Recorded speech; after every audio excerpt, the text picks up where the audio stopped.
todos vocês pela... Vou tentar, vamos ver o que vai virar isso. Obrigada a todos pela confiança, pelo convite. Eu quis fazer essa surpresa porque a Alzira disse: quero ir lá ver meu amigo, quero conhecer o centro.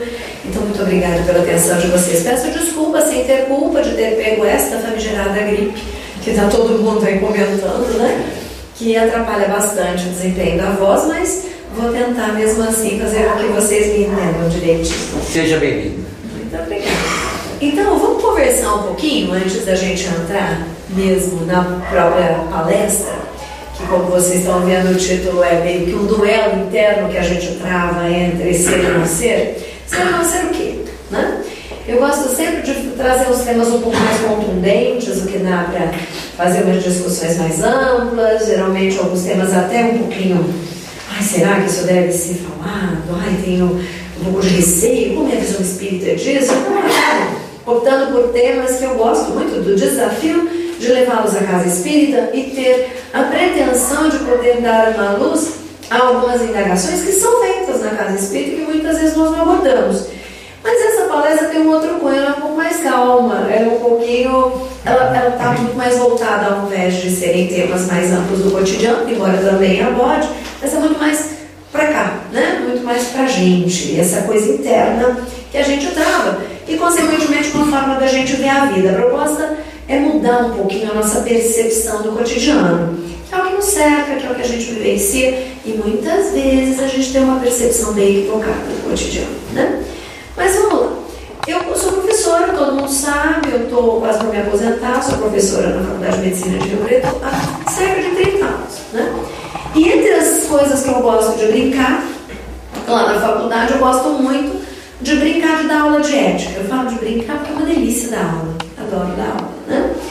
E nas aulas de ética, mais propriamente de bioética, porque a ética é uma ciência que cuida dessa reflexão que se faz acerca do que é bom e do que não é bom para um contexto social. Aplicada à saúde, a ética recebe o nome de bioética. Isso, claro, de uma forma bem simplista.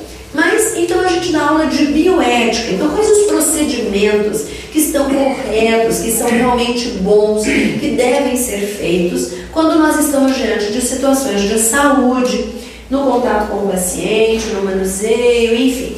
E o que é aquilo que não é adequado. Então, quando eu vou dar aula de bioética, a primeira vez que eu entro na sala, eu costumo sempre contar umas histórias, eu acho que do ponto de vista didático isso funciona bem, e eu passo a lista. Normalmente, nas aulas de genética, que são a maior parte que eu ministro, eu faço chamada, né? Eu sou aquele tipo de professor que, embora sejam muitos alunos, eu gosto pelo menos de guardar o nome de alguns, que eu não consigo guardar de todos, né? Mas de alguns. Então eu ainda faço chamada, igual o professor do colegial, do ginásio, não existe mais isso, né? No meu tempo era assim, mas no ensino fundamental, no ensino médio. E aí eu entro na aula de bioética e deixo a lista. Estou falando sobre os assuntos, olha, o roteiro da aula é tal, apresento o plano de aula, e o tempo está passando, e vou abordando alguns aspectos iniciais. A turma já assinou a lista, eu digo, me dê a lista, já assinaram? Ah, professora, já, pego a lista. Para surpresa dos alunos, eu começo a fazer chamada em cima da lista assinada. Quem aqui já fez faculdade ou está fazendo? Quem já fez? Ninguém? Ninguém fez faculdade? Ninguém, claro, assinou para alguém a lista de presença, nem pediu para o colega assinar. Claro que não, somos todos espíritas, isso é falsidade ideológica, né? Aí eu chamo fulano tá lá, Beltrano tá lá, Cicrano, o Cicrano assinou, cadê o Cicrano?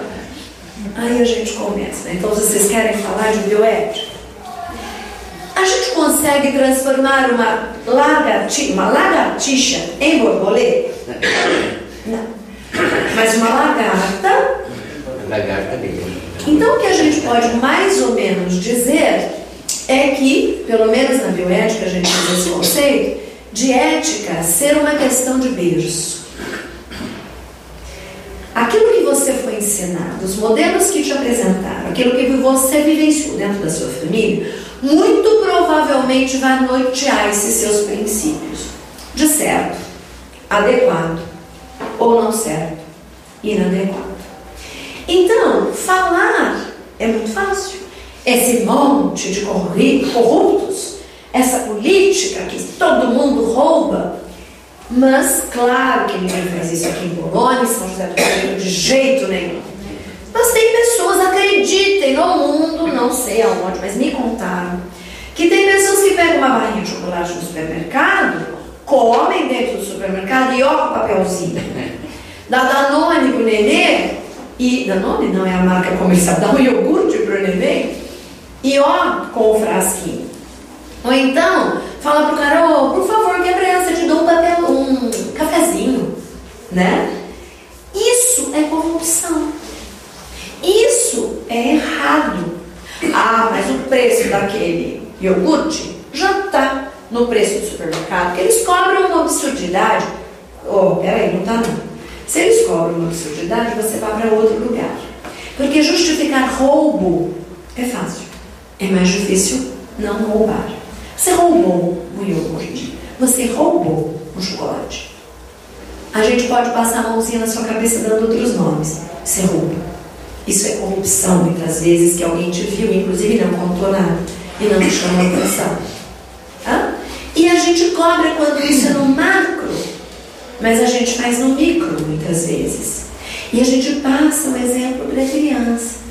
A criança, você não quer que suje o carro, você fala, joga pela janela o papel. A criança joga. Aí alguém no carro diz, mas vai jogar pela janela, vai sujar um papelzinho? Não. Centenas, milhares e milhões de papelzinhos que, se formos pensar assim, se o meu é jogado, do outro também pode ser. Isso está errado. Então, quando nós discutimos bioética, nós temos como princípio que por trás disso há elemento humano que recebeu noções de certo e errado que vão nortear muitas vezes o resto de suas vidas. Mas, ao contrário do que a sociedade em geral pensa, e os antigos formularam em termos de ditado ou dito popular, pau que nasce torto desentorta depois de velhinho. Então, mas no Espiritismo a gente descobriu, fomos informados, que sim, podemos desentortar alguns pauzinhos, cipózinhos, mesmo os não novinhos. Podemos dar uma quebrada, a vida vai lá dar umas quebradas, dar um jeitinho de emendar lá na haste. O Espiritismo não dá essa noção de que a gente pode mudar. E a gente, para mudar, precisa observar a vida sobre determinados aspectos. Então, claro, para não deixar, para não fugir da rotina, eu vou contar uma historinha para vocês e logo eu ilustro ela aí. Que na verdade não é uma historinha, é uma história, tem um cunho absolutamente real e aconteceu numa corrida do tipo que a gente chama de cross country, que é uma corrida de corrida mesmo, a pé, uma maratona que cruza países. Então você vai de ponta a ponta de um país. Esse tipo de maratona é famosa e tem os maratonistas que são que correm, enfim, disputam prêmios, muitas vezes milionários, com muitos patrocinadores. E em 2012 ficou famosa uma história, vou colocar aqui para vocês, de um corredor chamado Ivan Fernandes Anaya e de um queniano chamado Abel Mutai. Esses dois, o que aconteceu de interessante é que o espanhol estava correndo e o queniano estava na frente. E o queniano estava em vantagem. Ele liderou a prova todinha. Isso na cidade de Navarra, na Espanha. E o queniano, vamos falar uma coisa, corre, eles correm. E não é à toa que eles ganham a maior parte das corridas e maratonas, enfim. E o queniano se confundiu, achando que já tinha cruzado a linha de chegada. Mas a linha de chegada estava cerca de 30, 50 metros mais à frente. E o espanhol vinha logo em seguida. Quando o queniano cruzou a linha de chegada, o que ele fez? Ele relaxou. Estava muito cansado, corrida bastante difícil. Ele deu uma descansada e deu uma parada. O espanhol imediatamente percebeu que ele se confundiu. com uma propaganda, alguma coisa que estava ali, com a verdadeira linha de chegada. O que o espanhol fez? Abel, né? Você não chegou. E o queniano não entendeu muito bem, porque ele não falava espanhol. E o espanhol, o Ivan, o Anaya, né? Ele fez questão de frisar para ele, ó, é lá. O queniano entendeu e o espanhol ganhou em segundo lugar. Quando eles terminaram essa corrida, os repórteres não foram do queniano, foram todos do espanhol. Dinheiro, patrocínio. Imagina, você está competindo numa piscina. É uma prova de piscina. O sujeito dá uma cambalhota ali, uma virada, né, dentro da piscina e ele perde o rumo. Você vai falar para ele, peraí que eu te espero. É difícil entre os atletas. Como o queniano se confundiu, seria, entre aspas, esperado que o espanhol se aproveitasse da situação. Coisa que ele não fez. Muito bem. Aí, o técnico ficou, né, muito bravo. E o mais interessante é que quando os jornalistas abordaram a Anaya, ele disse, mas por que vocês estão perplexos? O que foi que eu fiz?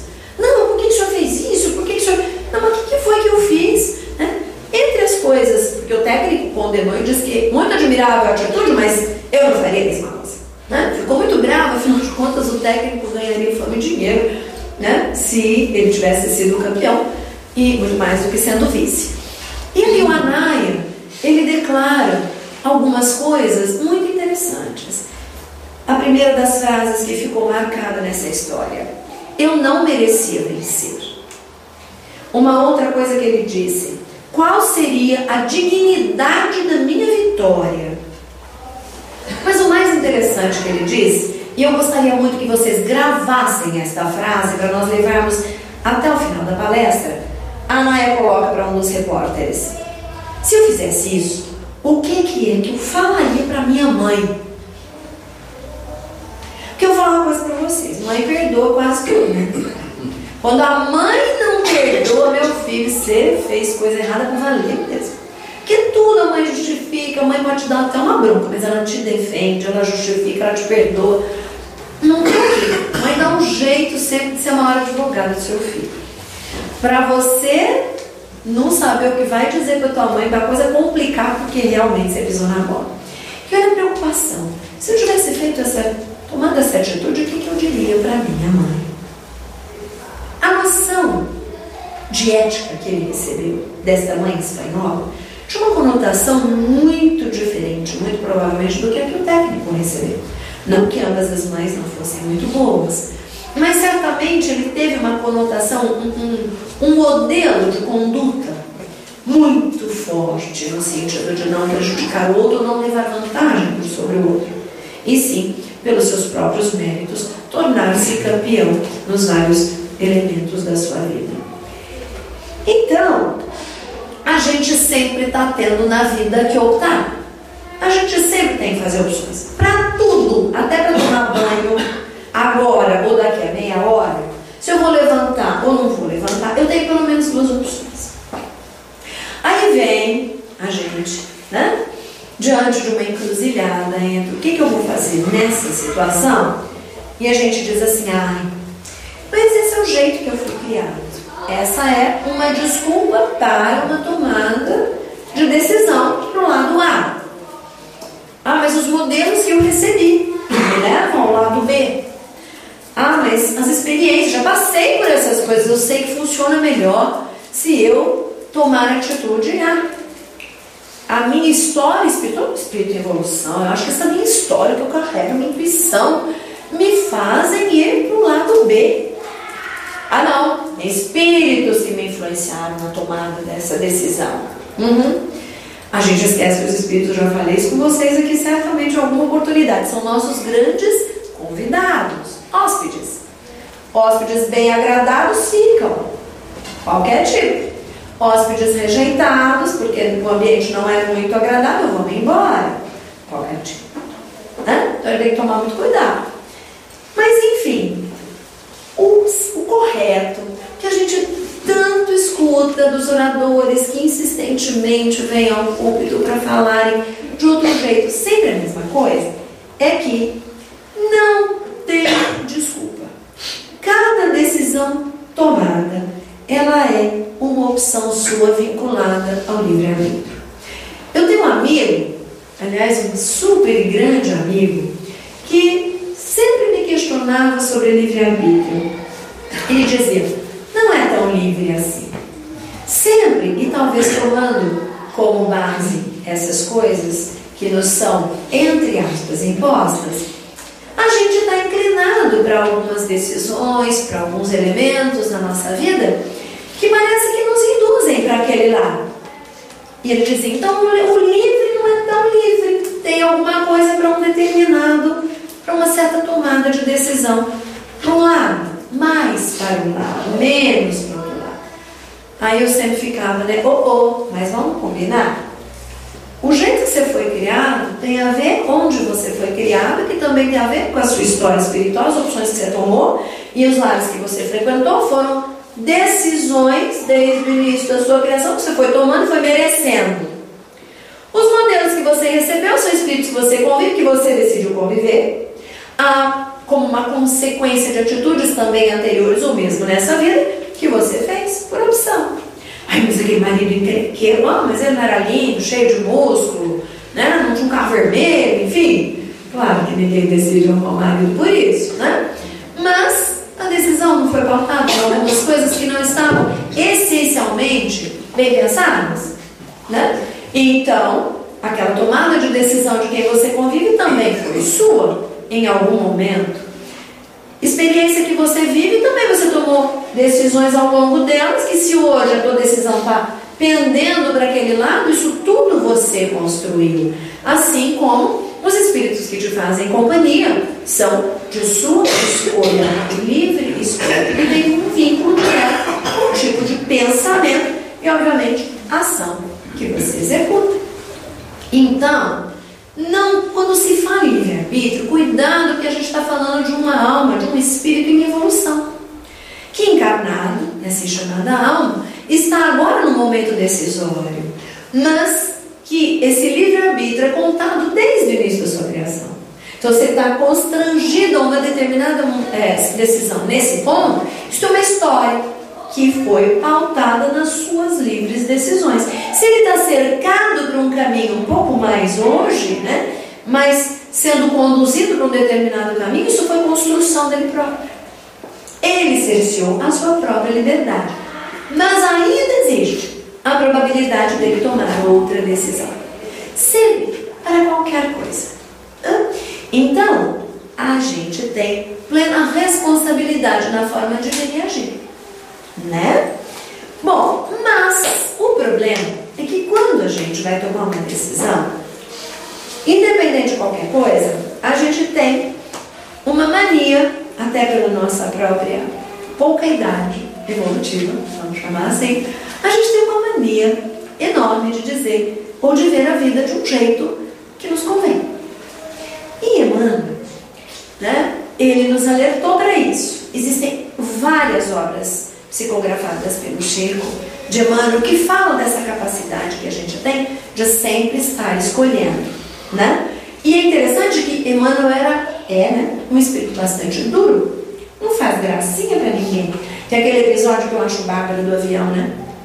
Que ele coloca para o Chico, mesmo na hora que o Chico estava correndo um risco de desencarne, que o avião começou a ter aquela turbulência violenta, né? E o Chico falou, você não quer que eu grito? Né? Eu vou morrer. Ele falou, mas você não pode morrer com dignidade, né? Sem fazer escândalo. Então até para morrer tinha uma opção, morrer calado, né? Do que fazer aquele alarde assustar ainda mais as pessoas do avião. Então, independente da doutrina espírita, nós temos várias passagens no Evangelho que nos mostram como que Jesus nos alertou para uma série de coisas na forma com que a gente vê a vida. Eu diria não que a gente vê a vida, na forma como que a gente teimosamente vê a vida. Por isso daí talvez venha o dito do que o Paulo Guimarães citou. A gente é muito teimoso, munido de todas as verdades do mundo, né? Por essa razão, disse o Cristo, eu lhes falo por parábolas, porque vendo eles não veem, ouvindo não ouvem nem entendem. Nele se cumpre a profecia de Isaías: ainda que estejam sempre ouvindo, vocês nunca entenderão. Ainda que estejam sempre vendo, jamais perceberão. Pois o coração deste povo se tornou insensível. De má vontade ouviram com seus ouvidos e fecharam seus olhos. Se assim não fosse, poderiam ver com os olhos, ouvir com os ouvidos, entender com o coração e converter-se, e eu os curaria. É Jesus nos mostrando que bastava a gente entender melhor a vida, que a presença dele seria maciça e nós não teríamos a metade, que sabe, teríamos problemas. E aí, como eu citei Emmanuel, no Busca e Acharás, na lição 7, ele tem uma série de formas que é a gente, de colocar pra gente, como que a gente vê de um jeito e é de outro. Mas como que eu sei que é de outro? Porque os Espíritos explicam, o Evangelho mostra, o que o Cristo disse, vários Espíritos missionários trouxeram a mesma mensagem, mas a gente teimosamente vê de um jeito. Então, por exemplo, vou passar alguns exemplos, né? Encargo difícil. Isso tá aqui, é muito para mim, olha o que me passaram para fazer, o que eu tenho que resolver. Aquele encargo que você acha que é um ônus, um peso de responsabilidade, Emmanuel diz, é privilégio. Se você está passando por uma situação em que você tem que arcar com algo difícil, isso de uma forma geral, um encargo, alguma coisa que te deram para fazer, para resolver, e que é difícil, Emmanuel diz, não é um ônus, é um bônus, é um privilégio. E nem mesmo importa se você vai resolver, mas importa como você vai ver, como você vai tentar administrar. Isso é que importa, a sua vontade de fazer. É como educar um filho. Eu sempre digo, eduquei 2, não sei mesmo, são boas pessoas. Eu sou a coruja da casa, são excelentes, maravilhosos, lindos, enfim. Mas eu não sei se eu fiz o mais certo, né? Não sei se eu fiz o mais adequado. Mas eu tenho certeza que eu fiz tudo o que eu podia. Que eu fiz do meu melhor. Mas o meu melhor não necessariamente seja o melhor. Então, quando a espiritualidade nos enxerga, não é se nós resolvemos o problema, se nós não caímos, não é isso. Mas por que foi que caímos? E chegamos lá, caímos e não vou ficar aqui, né? Não, tentamos levantar, pedimos ajuda, ressignificamos. E é assim que o alto vai olhando, né? A gente não avalia, já que a gente está falando de filho, o filho diz, vamos ver como é que ele vai resolver isso agora, né? Uma coisinha, uma tampinha lá, mas a gente fica observando para contar os méritos ou contar as faltas. Então a espiritualidade nos observa considerando essa nossa diferença de evolução, tal qual adultos observam criança que na sua infantilidade ficam lá no cantinho pisoteando, bravo, que mamãe não dá, que papai não fez, né? E na verdade o adulto estava buscando que ele resolvesse para que ele adquirisse independência, autonomia, capacidade de resolução. É por isso que chega na adolescência, a gente começa a dizer os nãos, colocar os limites de forma mais drástica. Eu acho que aqui em Polônia não existe isso, mas eu passei por isso, as 2 vezes eu fiquei assustadíssima, quase fui pro psiquiatra, mas a primeira vez que você ouve de um filho, eu te odeio. Nossa, é muito difícil. E adolescente às vezes faz isso e bate a porta ainda. Mas não nem fala que, né, eu vou achar que alguém aqui fez, porque todo mundo dizendo assim, né? Não, tenho certeza que em Polônia não, foi só lá na minha casa. Então, mas por quê? Porque essa infantilidade faz a criança ver as coisas da mesma maneira que nós, espiritualmente ainda muito pequenininhos, vemos, com uma inocência típica de quem não tem olhos de ver e ouvidos de ouvir, né? Não tem o nível de compreensão necessário. E pior, ela vai lá e bate de novo. Então ela diz assim, vou te pôr um dever. Mas nem vou te pôr, você escolheu. Lá no plano espiritual, espírito mais ou menos, né, um mês a mês, que diz assim, eu vou poder participar desse plano reencarnatório, os espíritos bonzinhos comigo, olha, você pisou na bola aqui na questão honestidade, vamos te pôr num cargo para lidar com dinheiro, né? Você vai administrar verbas públicas, por exemplo. Né?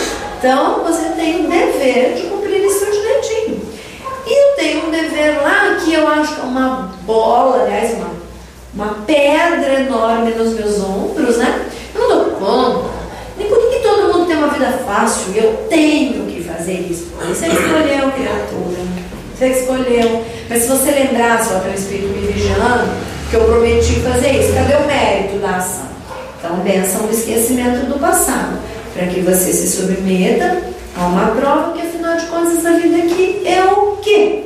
Senão um diazinho de escola.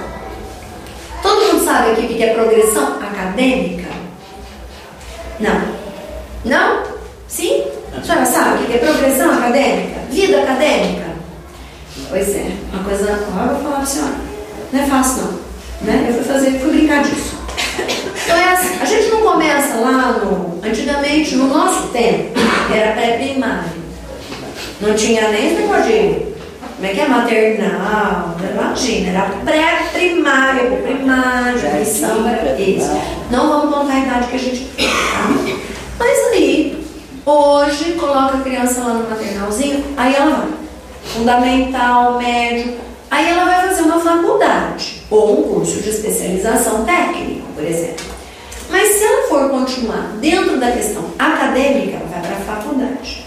Depois da faculdade, que é a graduação, ela vai fazer a pós-graduação, que pode também incluir uma especialidade dentro da área da graduação do indivíduo, ou continuar nesta carreira acadêmica. Você já deve ter ouvido falar do mestrado, do doutorado, do pós-doutorado, da livre docência, do concurso titular, e aí vai, né? Até que mais ou menos reparou.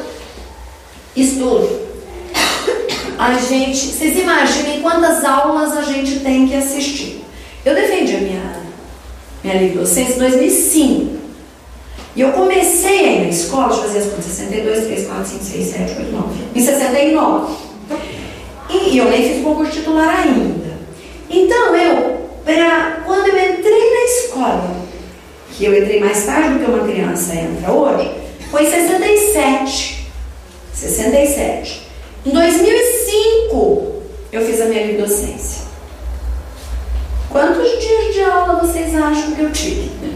Quantas horas de aula vocês acham que eu me submeti? Essa vida aqui, comparada a uma carreira acadêmica, é um dia de aula.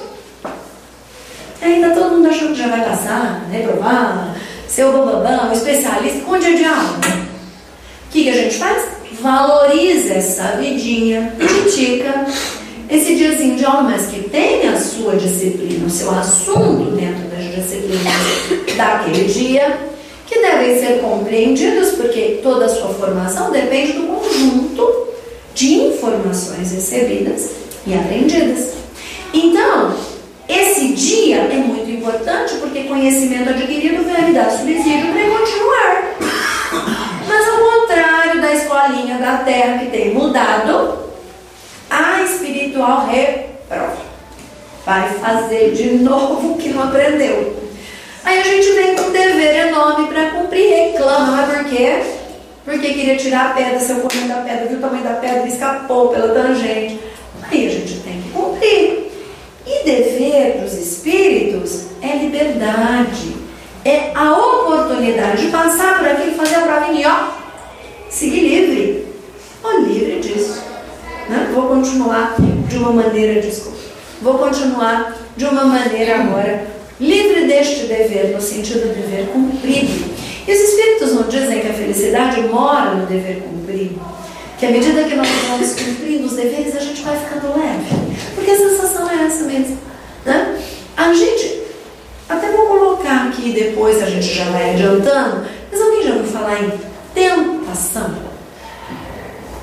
Ninguém se viu tentado de uma vez na vida. E eu não estou falando de comer bolo de chocolate e brigadeiro, né? Que também é uma tentação, para falar coisa.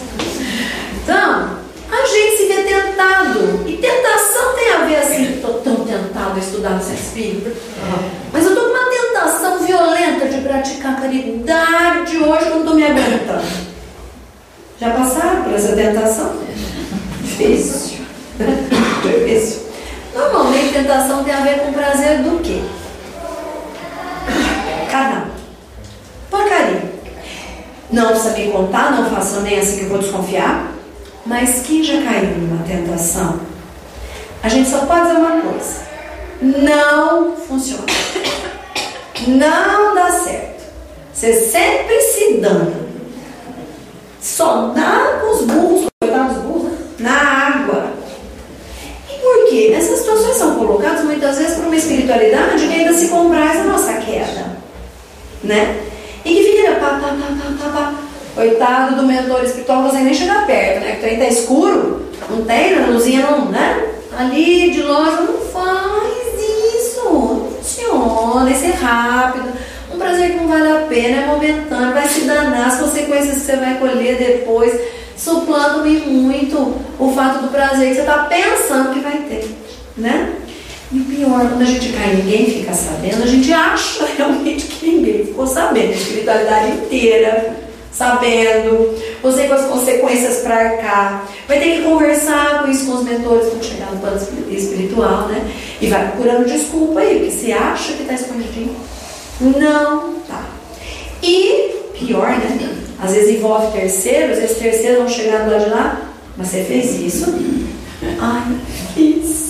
Ah, você fez, né? E não sabia aqui, mas lá para saber tudinho, né?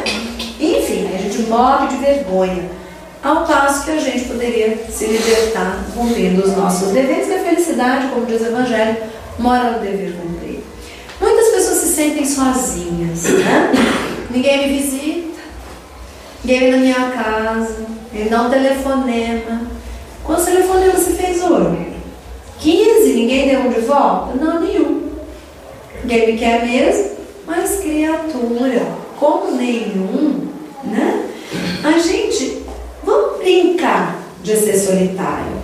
A gente vai sair de casa, vai trabalhar, então vai em calçada, se a gente trabalha em casa, vai fazer os afazeres domésticos, a gente vai fazer um bolinho e vai na vizinha. Aquela chata? Ô Senhor, mas ela também te acha chata. Faz um bolo chato com chato, vai dar coisa legal, né? Faz um bolinho, ou então colheu lá tamarindo, sei lá o que, leva pra vizinha, viu alguma coisinha, olha, teu filho também como o meu gosta de não sei o que, eu fui no supermercado, trouxe aqui para sua criança. Enfim, faz isso. Ou então chega no final da tarde, vou estudar lá no centro, ou então vou participar de algum trabalho de caridade. Eu desafio, depois de um mês sendo agradável às pessoas, quero ver você sozinho. Nem que ninguém for na sua casa, só de vir à casa espírita, pelo menos em momentos que você está aqui, você está com companhias boas, todo mundo tentando se melhorar, né? Ah, mas nem na casa espírita eu não acho gente confiável. A gente só acha do outro aquilo que a gente é. Quando a gente não é confiável, ninguém é.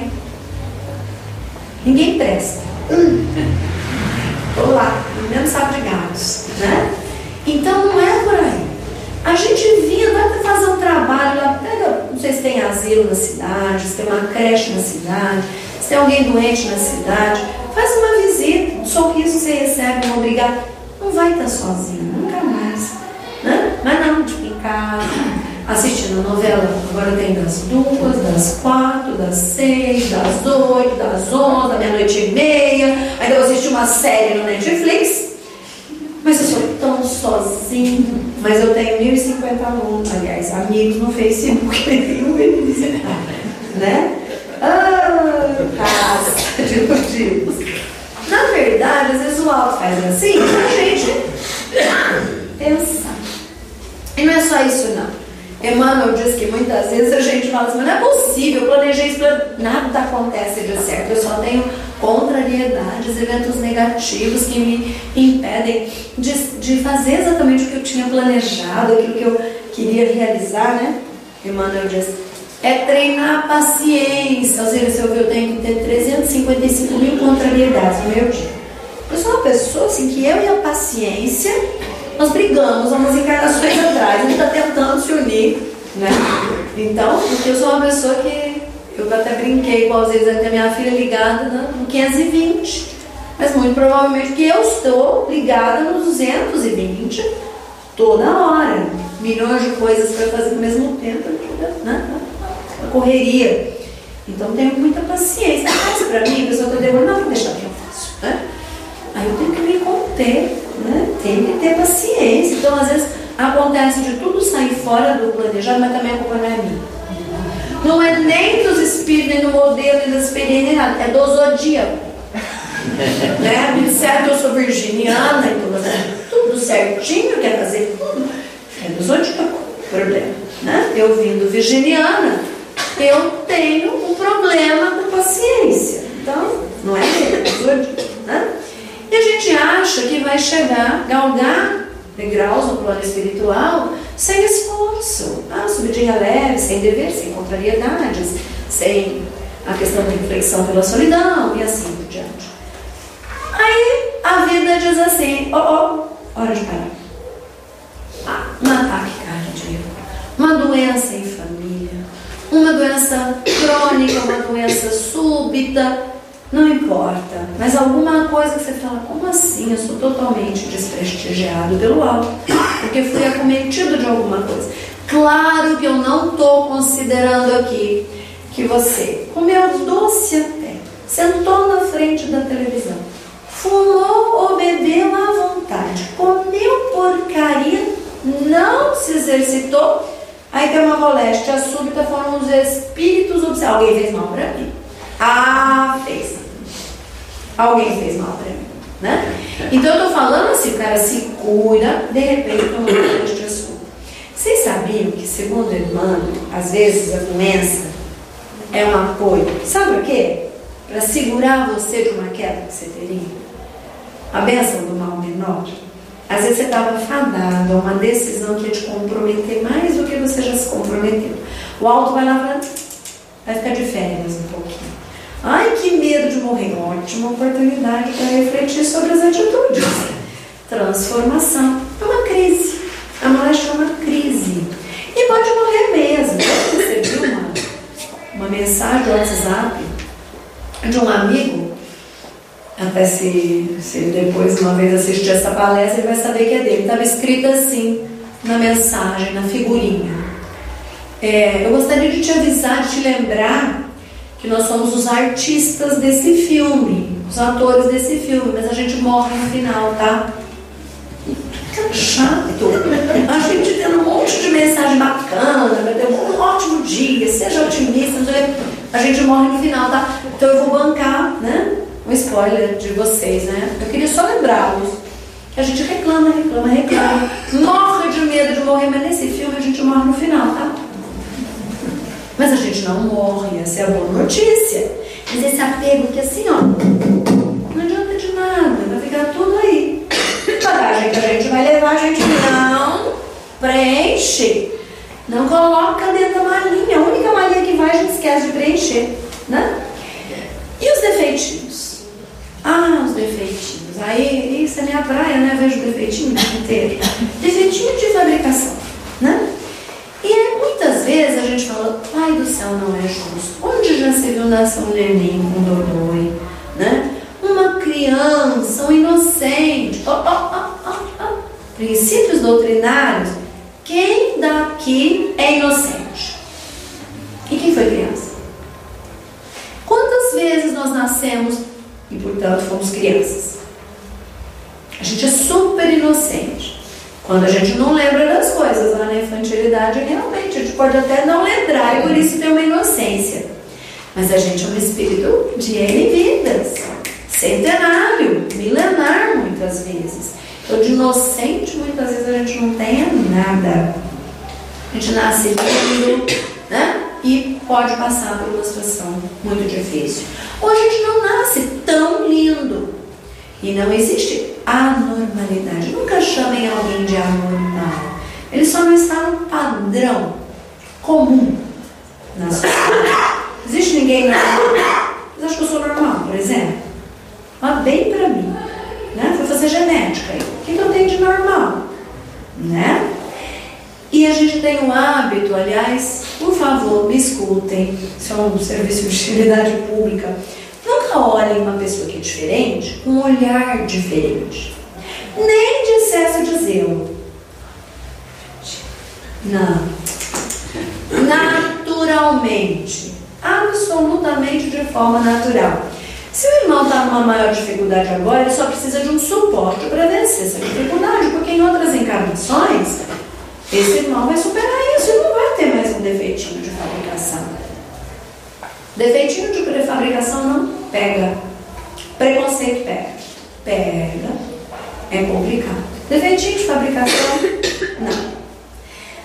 Quando às vezes a gente tem muito medo do defeitinho de fabricação, basta a gente olhar com outros olhos e lembrar disso. Que o Papai do Céu, do mesmo jeito que põe um problema lá, uma moléstia repentina, um processo solitário nas nossas vidas, pode pôr um defeitinho. Ele é um defeitinho que a gente arruma, né? Mas eu vou citar um caso para vocês, se eu posso estar porque é de casa, né? Eu tenho um irmão que nasceu com um problema de saúde, um defeito congênito. Ele não tinha continuidade, uma chamada atresia de esôfago, em que o esôfago, dentro do tubo gástrico, né, tem essas partes, o esôfago não se comunicava com o estômago. Então, você come, mas não vai para o estômago. Tá? Não tinha como, voltava tudo. E aí você não tem absorção, você não se alimenta. Logo no primeiro dia de vida, precisaram abrir. Só que a cirurgia não deu certo. Tiveram que fazer uma derivação, abrir um buraco da garganta para cá, toda a comidinha que entrava saía por aqui, porque precisava sentir o gostinho, precisava poder mastigar, dinâmica de face, maxila e tudo mais, né? Então, abriram um espacinho aqui e fizeram uma gastrostomia, aliás, uma alimentação por sonda, fugiu a palavra agora, mas se alimentou por sonda por muito tempo, porque a comida entrava via uma comunicação por sonda direto no estômago, né? Que a gente colocava uma comidinha batida e injetava com seringa, e assim cresceu, e depois foi fazer a cirurgia, ficou com algumas sequelas de cirúrgicas, de cicatriz, etc. Mas graças a Deus está super bem. Mas não sabemos se verdade ou não, porque evidência é uma coisa que a gente tem sempre que estar de olho, né? Esse meu irmão foi, por alguns videntes, dito que ele era um suicida de sonda cáustica, né? Então, muitas vezes, a gente não sabe o que a gente precisa aprender, quem convive e quem tem um defeitinho de nascença. Então, muitas vezes, nós estamos corrigindo danos de coisas que não foram bem feitas. Cérebros não muito utilizados, de forma adequada, podem ter deficiência intelectual, né? Mãozinhas que foram utilizadas para coisas que não deviam, olhos, etc., ouvidos, etc., podem vir danificados. Claro que o alto tem as suas bênçãos, seus atenuantes. Para chegar a acontecer isso é porque você sucumbiu várias vezes na mesma lição e aí tem que fazer o exame um pouquinho mais difícil. Adversários no trabalho, dentro da família, muitas vezes são fiscais.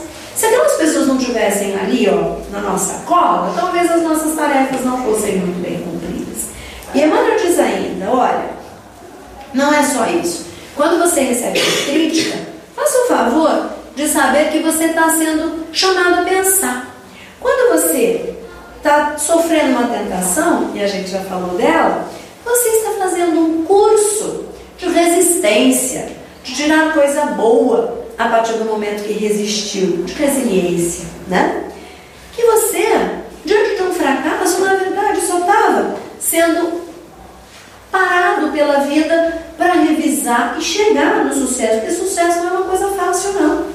Para qualquer coisa na vida, antes de qualquer sucesso vem fracasso. Você não conhece a história de empreendedores que deram certo, que tiveram sucesso. Eles tiveram tenacidade, ou seja, teimosia para insistir e fazer cada vez melhor, aprendendo com os erros e chegar lá. Ah, nada deu certo para mim. Oh, criança, quantas vezes você tentou? Uma, duas? Não, insista. Lar em discórdia. Isso os orientadores, os palestrantes estão sempre alertando para a gente.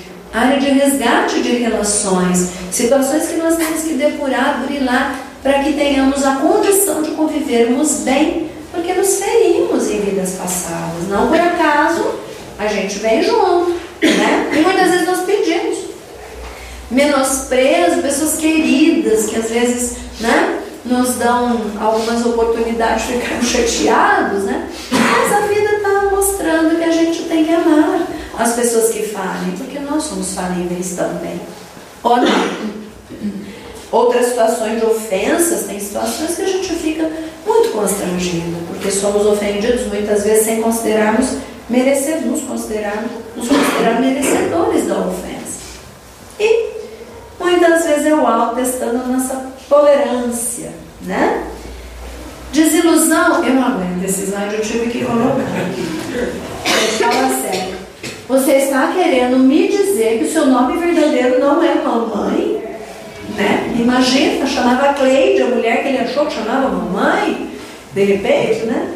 Então isso para ver a nossa inocência diante de fatos tão bons, que a vida a gente acha que sofreu uma desilusão, mas é uma oferta que a vida dá de conhecermos melhor as pessoas, né? De sabermos exatamente suas verdadeiras intenções, mesmo que equivocados, nós também somos equivocados na intenção para uma série de irmãos, para com uma série de irmãos. E nós julgamos o outro como, nós somos os coitados desiludidos. Mas muitas vezes fazemos isso com as pessoas. Nós somos bons advogados de nós mesmos, né? Obstáculo social. Tinha dinheiro, foi lá o faraó de não sei o quê, humilhou todo mundo, tinha escravo, né? Não consegue. Opa, lição de humildade. Vamos aprender a baixar a bola, né? Fazer um bom uso da condição financeira. Não aprendeu? Vamos aprender agora precisando do outro, né? Crise, aferição de valor, está colocando a essência no lugar errado, né? Sacrifício, crescimento espiritual, né? Ninguém chega lá, meu filho, do nada. Mas agora, para a gente terminando, nós tivemos uma oportunidade de rever algumas intenções da vida, mudando um pouquinho a perspectiva, forma, lente de ver isso. Então, algumas coisas que eu achava que era uma coisa, na verdade, Emmanuel, toda a espiritualidade boa nos alienta sempre, é de outro jeito do que eu pensava.